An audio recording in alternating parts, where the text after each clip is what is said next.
A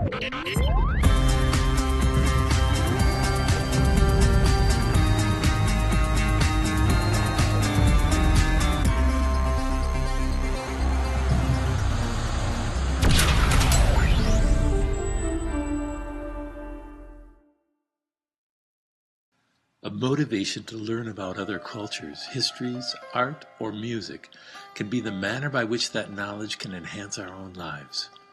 If we live a pace of life that seems too fast and inhumane, we can ask, where in the world do we find cultures that place greater value on human sensitivity, or who live at a slower, perhaps more humanistic pace? If we live in cultures that have cross-referenced value in life to material gain, where do we find human cultures that place a greater emphasis on community and interpersonal relationships?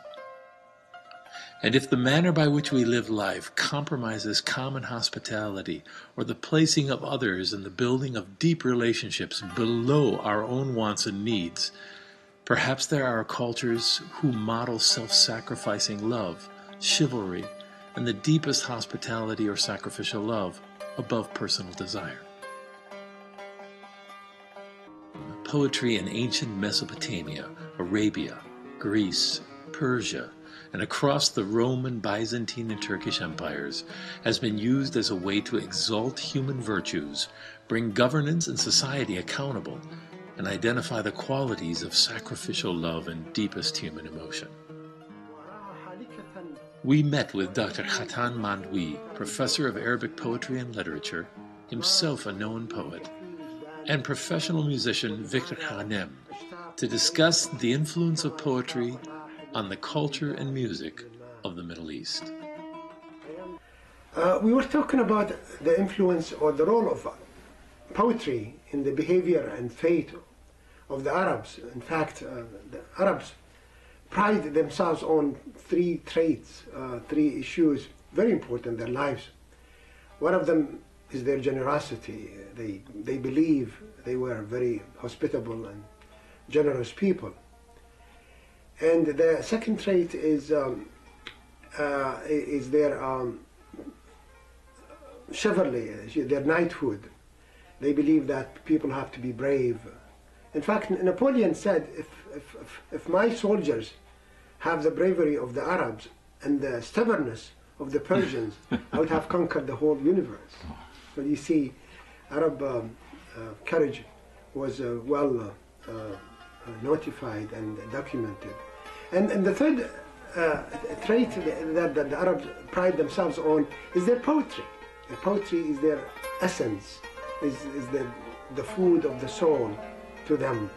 They are poets by nature. Poetry across the Middle East extends back 2,000 to 3,000 years. By the end of the 8th century, Arabic and Persian poetic writing and recitation in imitation of earlier poets, such as Imrul Aqais and Zaire ibn Abi Sulman, whose work parallels the beginning of Islam, were increasingly emulated across the Middle East. By the 10th century, Arab poets such as Al-Mutanabi spread the influence of poetry from the courts and mosques into the daily culture of the Arab world. The greatest poet, Al-Mutanabbi, who is to me the greatest poet ever walked the face of the earth, died because of a poem he wrote. He was murdered. He has the greatest talent of all, not from the 9th century to the present time, but 1 millennium before that. Mm-hmm. So I would say Al-Mutanabbi is just a jump, historical jump. Nobody could ever match him. And we talk about Shakespeare in English language, and sometimes I tell my friends that Mutanabbi put Shakespeare in his pocket. Wow. So strong was the Arab and Persian passion for versifying everyday life that we can encounter poetry in almost every classical work, whether in literature, science, or metaphysics. The influence extends itself even into daily life. Well, Arabic poetry played a very important, essential role in the behavior and fate of the Arabs in general. As I said to you, that they are either lovers of poetry or they are poets themselves, because you find most of them write poetry or they are infatuated with poetry. And it played a very important role in their lives, that when they talk to you, they read you a line of poetry. When they swear to you, when they give you a wisdom advice, they give you a line of poetry. So it is completely connected with the culture itself, and as no other culture in the universe. And then they talk about every issue. The quest for purpose as a fulfillment of life made poetry the bridge between religion and the day-to-day culture of the region. One example are the mu'allaqat, or the hung poems. Poetry viewed so essential to Arabic Middle Eastern cultures that they hang in the Kaaba, the Qibla, or the point of adoration to which all Muslims turn to pray each day. يكن حمده ذما عليه ويندمي. And then the third person will bring with meme also. But I'm going to translate to you for the first line I said, which is, I have lived 80 years, and whoever lived 80 years get bored of life. That's the first person. And he is one of the people of mu'allaqat. These are the most famous 7 poems in the Arab history. And they are hanged on the lions or the walls of Mecca, of Kaaba, where they go for pilgrimage. The topics of poetry and song both reflect and fortify the cultural values and customs of the region. Among them, the manner by which poetry completely influences music. One letter. That's classical Arabic poetry. The interaction of music and poetry. Exactly. It really comes into play there. Yes, you cannot write, like you write the note. Can you add letter to it or take a letter from it? No, you can't. Right? You have to stick with it. Which came first, when you see or you hear some of the work? I mean, back then you're a scholar of history, much more than me. I'm American born, and did they actually, the chanting would take place, or the reciting of the poetry, and then the music came afterward? Or I mean, I don't think they both evolved at the same time. I would say that poetry evolved before music. That's what I would have guessed the same thing. Because their instruments are very limited. But then, per se, did they actually sometimes recite in a musical way? Yes. Let me. But anyway, let me bring you this form, for example, which is a different form. I'm going to read you one line of poetry to عبد الرزاق عبد الواحد. مثلا يقول: قدمت وعفوك من مقدمي، قدمت وعفوك من مقدمي، فعول فعول فعول فعول فعول فعول فعول فعول. Music of the region is largely melodic and patterned after the rhythms, meter, and even intonations of spoken words. The maqam or dasgal, Arabic or Persian scales or melodic modes, are designed to emulate emotion. And in the Arabic music, we have a variety of maqams, which are basically musical scales. And we've got the basics. And in addition to that, there are many variations of it, and they interact in a way where you could start, you've got a simple, a major scale. And then you're just reflecting, and love, of course, plays into it, and heartache, and the saddest one of all is called Sabah.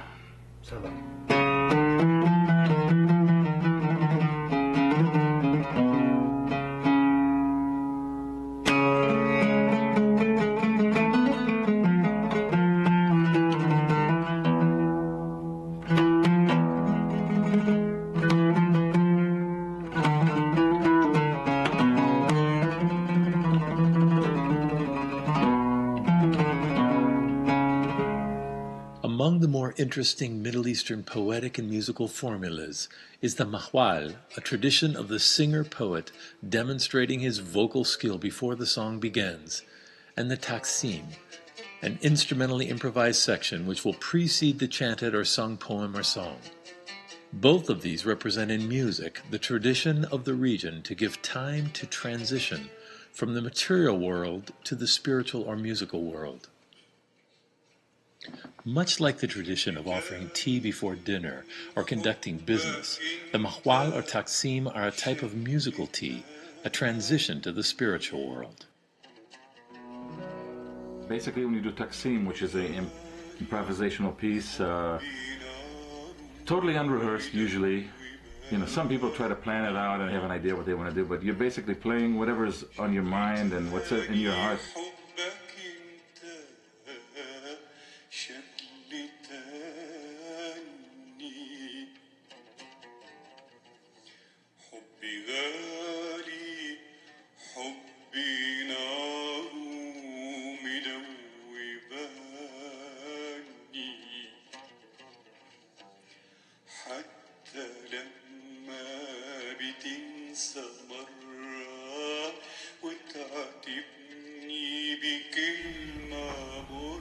The poet starts very slowly and then goes to the emotion, raises the emotion of the audience gradually, and suddenly he will hit them with a line of poetry that they never expected, and that's where the climax of the paragraph comes, and then they will be influenced completely.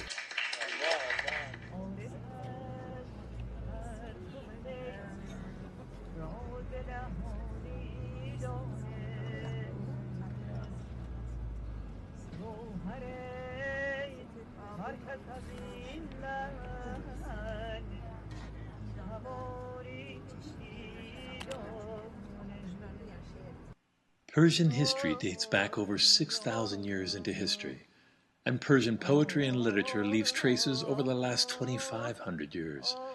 Although there are numerous monuments of magnificent buildings scattered across what is now Iran, such as those found in Persepolis, the ceremonial capital of the Persian Empire 300 to 400 years before Christ. A visit to Shiraz, a leading center of the arts, reminds us that Persian poetry, art, and music have inspired many around the world for centuries. The Persian poets Sa'di, Rumi, and Hafez wrote numerous verses and poems depicting the ideal state of the human soul, desiring oneness with God, and exalting sacrificial love for others with deepest emotion into the heart of Persian culture. In Persian country, in Persian culture, what is most important is love, love, love, and hospitality. If you come over my house, you can see this hospitality. You can see this love. You can see this emotion that if there is no emotion, there is no life for me. افسوس که نامه جوانی طی شد. افسوس که نامه جوانی طی شد. وان تازه بهار زندگانی دی شد. آن مرغ طرب که نام او بود شباب، فریاد ندانم که کی آمد کی شد. دم و من دردم، تو مهری و تو نوری، تو عشقی و تو جانی.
زلف توام جانا در عین پریشانی، چون باد سحرگاهم در بی سر و سامانی.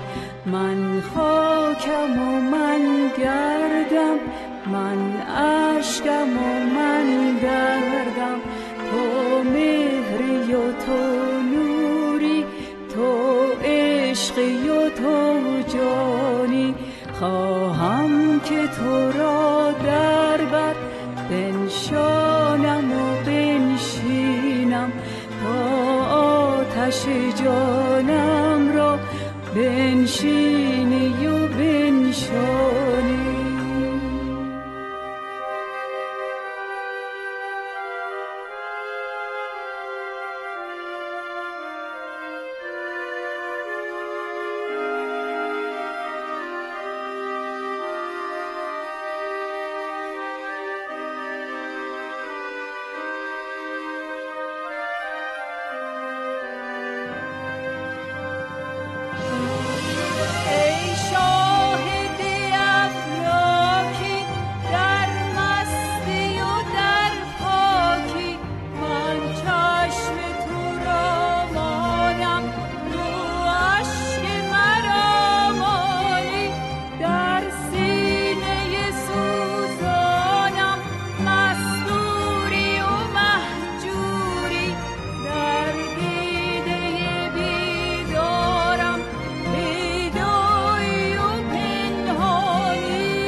دل با من و جان بی تو نسپاری و بسپارم، کام از تو و تاب از من نستانم و بستانی، نستانم و بستانی.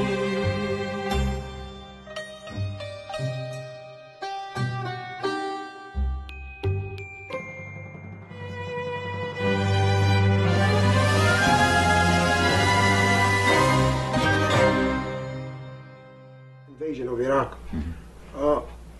بغداد أرهقك الظنا فتجلدي، بغداد أرهقك الظنا فتجلدي، وعلى وفاء الصابرين تعودي، فعسى يعود لك الهنا بعد العنا، والصبح يشرق بعد ليل أسود. لا تجزعي ألما ولا تترددي، لا تشتكي بلواك، لا تتنهدي. مروا طغاة الأرض فيك فلم ينل أحد رضاك، وما رضخت لأحد.